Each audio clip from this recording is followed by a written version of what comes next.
station covering all of the DMV. This is DC News Now.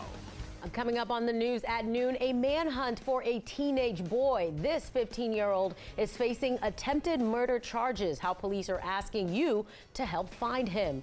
And later, shrugging off the competition. We have Donald Trump's first comments about Ron DeSantis since announcing his run for presidency. And we finally have cleared out that haze in the sky, but it did bring about some cooler temperatures. Are we going to warm up as we head toward your Memorial Day weekend? We'll have your forecast in just a bit. All right, thank you, Damon. Good afternoon. Thank you for joining us for the news at noon. I'm Tosin Fakile in for Mark Hall. New this afternoon, 4 people are being charged in the death of a Fairfax County woman. 33-year-old Brenda Ocha Guerrero was found dead from a gunshot wound in her car last month. Today, police say the 4 people who played a role in her death are behind bars. They're all being charged with felony concealment of a dead body. It is unclear at this time who actually shot her.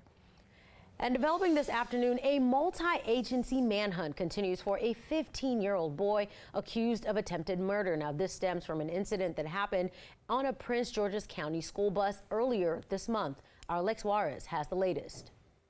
That teenager, nicknamed Baby K, is wanted for that attack that happened on the Prince George's County school bus, and it happened back on May 1st. Now, police say that this 15-year-old boy is one of 4 teenage suspects who were involved in the attack. According to police, Baby K ran onto the bus with a gun and tried to shoot a student who was sitting in the back. Well, police say that the gun jammed 3 times in a row, and then the kids beat the other teenager and ran away. The U.S. Marshals Service is now part of this investigation, offering a reward of over $12,000 for any information that leads to Baby K's arrest and an indictment. Well, all 4 suspects are being charged as adults in this case. Right now, the other 3 are in police custody and have been for several days now. We're also trying to confirm that Baby K is connected to a murder that happened in D.C. just 2 days after that bus attack. In the newsroom, I'm Lex Juarez, DC News Now. All right, thank you, Lex. And with just 1 week left until the June 1st deadline, a deal to raise the debt ceiling is nowhere in sight. House Speaker Kevin McCarthy says his party's goals have not changed despite that deadline inching much closer. Democrats have called cuts to welfare programs like Medicaid and SNAP inhumane. Now, yesterday, leaders of the House Progressive Caucus slammed McCarthy's refusal to compromise and raise taxes on wealthy Americans and businesses. To avoid a default on the country's debt, the group is calling on at least 5 House Republicans to break from their party and vote with Democrats to raise that debt ceiling. They're not negotiating at all.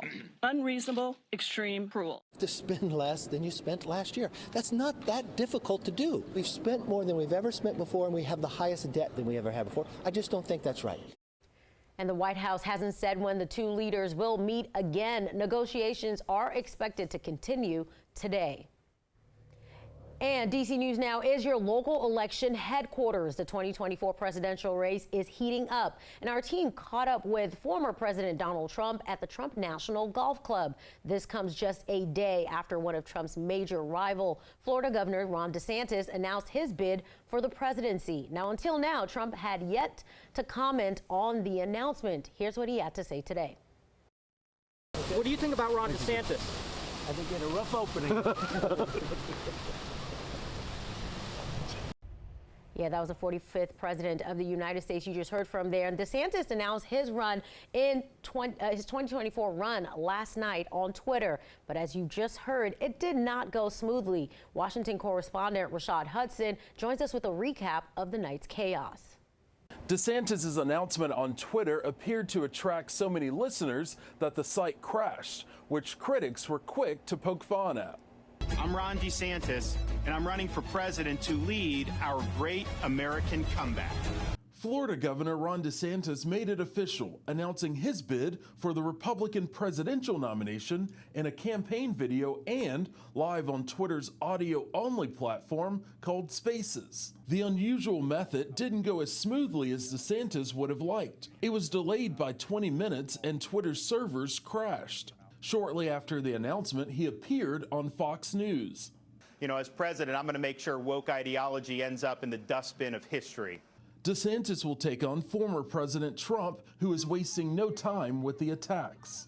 Ron DeSantis. Did anyone ever hear of DeSantis? The sanctimonious. Other GOP candidates include former United Nations Ambassador Nikki Haley and South Carolina Senator Tim Scott, who jumped in the race this week. Will you join me? President Biden's campaign joined in on the action, poking fun at DeSantis' glitchy start, tweeting "This link works," linking to his campaign donation page.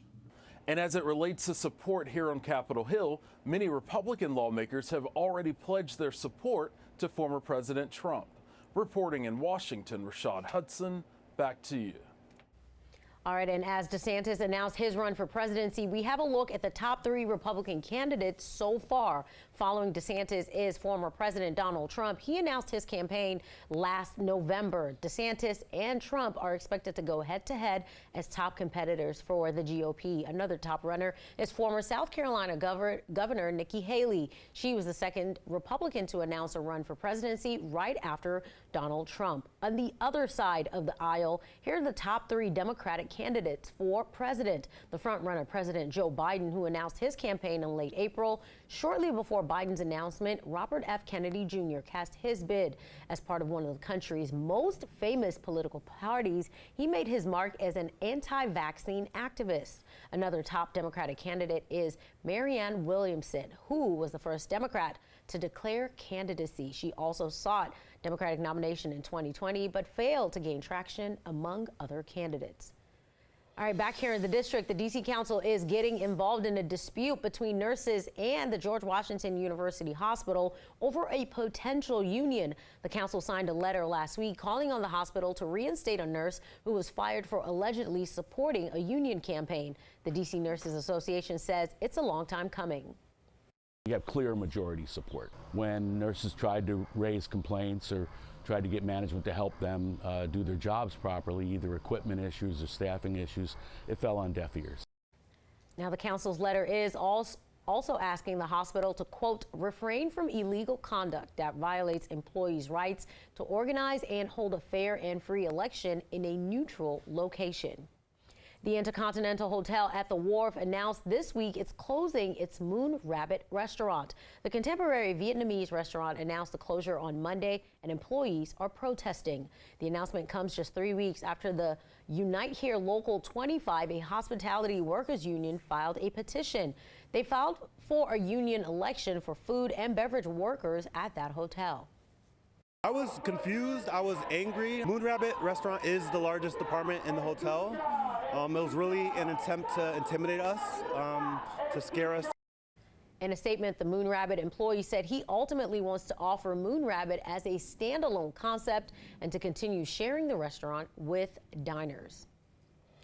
Well, many are leaving today to kickstart the long weekend. That means people could be headed to the grocery store to stock up for the grill. Our morning anchor, Corey James, has some grilling tips as we head into the Memorial Day weekend. Well, grilling this summer could cost you more money. As many people are heading to the grocery store, you might see some price changes. Taking a look at last year's grocery store receipt, it's about 8% more expensive this year. And this, of course, as customers stock up on hot dogs and hamburgers. But when you head to the grill, make sure your grill is at least 10 feet away from your home. Officials also say watch out for fire hazards like grease buildups in trays under the grill.